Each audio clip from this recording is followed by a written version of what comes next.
Hi, this is Tim of the 1916 Company. Welcome and thanks for logging on. If you love this watch, email us, Team Mosso at the1916company.com for purchase, pricing, and availability questions concerning this watch. And you will wish to concern yourself with this watch because, frankly, it is spectacular. This is the Vacheron Constantin Overseas Tourbillon Skeleton, a watch model launched in 2022, the rose gold and the titanium side by side. This is the 5N red gold version, so that's 5N. That's not pink gold, not rose gold. This is red gold. It's a large watch, but it's not thick. At 42.5 millimeters in diameter, 10.8 millimeters thick, lug tip to lug tip. The watch has a measurement of 50.6 millimeters, but if you measure end length to end length, then the total distance across the wrist is a beefier 57.2.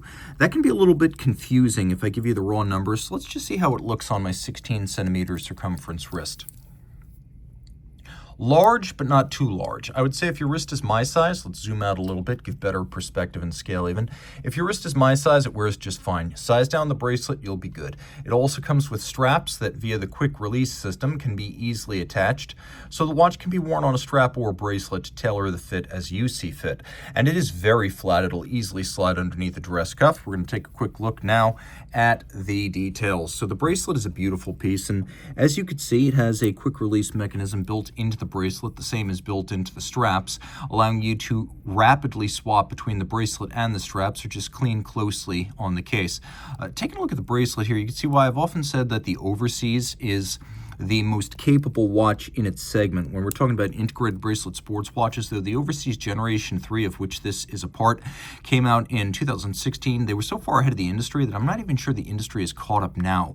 Look at the detail of the bracelet. Look at these little interior hollows. They're faceting and they're polished. The contrast between the polish and the satin, the bevel down the shoulders, the substance of all of it. The substance is incredible. There's very little lateral play. There's not a lot of play, period, and almost no daylight visible between the individual links. The tolerances are so tight.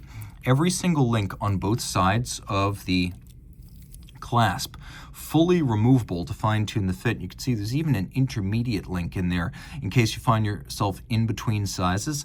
Taking a look at each side of the clasp, we have a sleeved micro adjustment on each side. So pull out one, pull out both, push them both in. You can easily do that. No problems whatsoever fine-tuning the fit. A little bit difficult maybe to do this in front of the camera, but as you can see, it's quite easy to do when you're off camera. There you go. That's how that works. People forget how far out my arms are stretched when I do these reviews. So this is a beautifully hand-finished bracelet that is weighty in every way. So a heavy and impressive bracelet. We'll take a look at the clasp internally here. You can see how it has twin triggers. And then it has the Maltese cross, the little logo, a symbol of Vacheron. When you close it all up, the two sides come together to give you the Maltese cross. This is the best way to close the little sleeved extensions. The bracelet is impressively made, and you can see that there's a little bit of scalloping between the links to avoid pinching skin or pulling hair. It's a really heavy bracelet. Money was spent here, and you can tell. Now, jumping back to the watch, it's a well-made watch. You can see the bevel on the case flank is of an irregular width, which means a lot of time was spent honing this and getting them symmetrical from side to side and end to end. Not easy to do. The watch is 50 meters water resistant. It does have a screw-down crown, so this watch is safe for surface swimming. What you might not expect, because you can't easily see it, is that there's a paramagnetic ring around the movement that protects the watch against magnetic flux density up to 25,000 ampere per meter. Taking a look at the dial side, we have a smoked sapphire over a beautifully skeletonized caliber. So this is the 2160 SQ for Skelett. It's a movement that originally debuted in 2018. It's a peripheral rotor with an 18,000 vibration per hour beat rate, 5-position high horology adjustment, Geneva seal decoration, the 80-hour power reserve with a tourbillon using an overcoil hairspring, all pivoting, as you can see on 30 joules. But take a look real close right here. You can see how you've got that 22-carat mass that rotates around the movement. And so you get the big open display case back that you get on a manual wind with the convenience of an automatic. And since the rotor and the mass are in the same plane as the rest of the bridges, it doesn't add to the thickness, so it's thin like a manual wind. If you look really closely here, you can see there's a little pawl-based magic lever-like or Peloton-like pawl winding system at the end of the winding train right there. 22 karat gold, that's what you want on a winding mass. You don't want 21, you don't want 18, you don't want rose gold plated tungsten. 22 is the most massive gold that you will see used on winding masses. And so this allows the movement to wind efficiently. It is also a large movement to fill a large case. Geneva hallmark decoration, believe it, the case, dial, the entire assembled watch meet the Geneva hallmark standards. But on this movement, we go beyond. Look at how many interior angles there are in this movement where bevels meet. Take a look at all of them. Almost too many to count. So one interior angle is what you get from a well-finished watch. 2 to 3, an exceptional watch. When you've got literally so many that you have to start counting them on both sides of the watch, you're talking about finishing that is the Vacheron and the Geneva hallmark of your dreams. All of the bridges have been nickel anthracite coated to give them that dark, brooding look. And you can see that the bevels are broad, rounded, and mirrored, finished by hand. You can even see that there are exterior points where 2 bevels converge in a point. Black polished screw heads with chamfered slots in circumference. And you can see that all of the jewel sinks are mirror polished internally. You can also see that we've even got a little golden chaton cup on the winding pawl.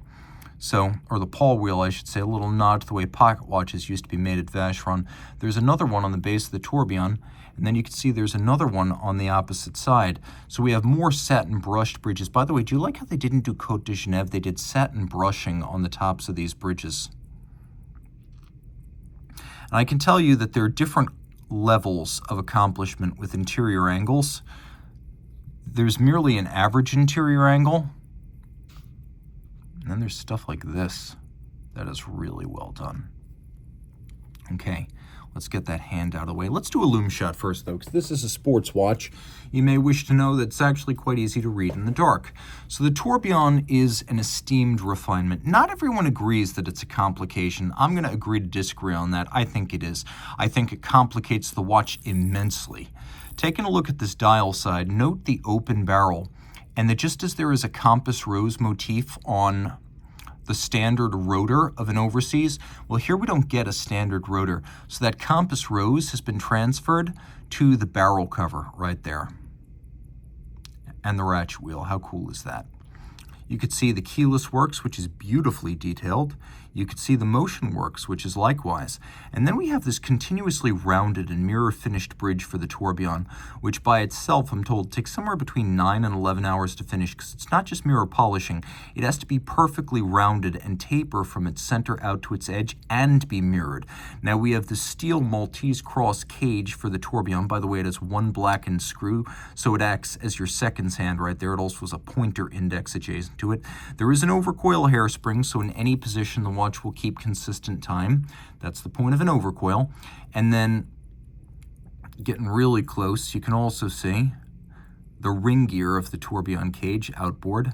There's a little Vacheron logo right there, freehand engraved. A beautiful oscillator. And that Maltese cross style cage, look at all of these interior angles within the tiny recesses of these Maltese cross bows. How cool is that? And that's done on steel. If you love this watch, reach out to Team Mosso at the 1916company.com for purchase and pricing details.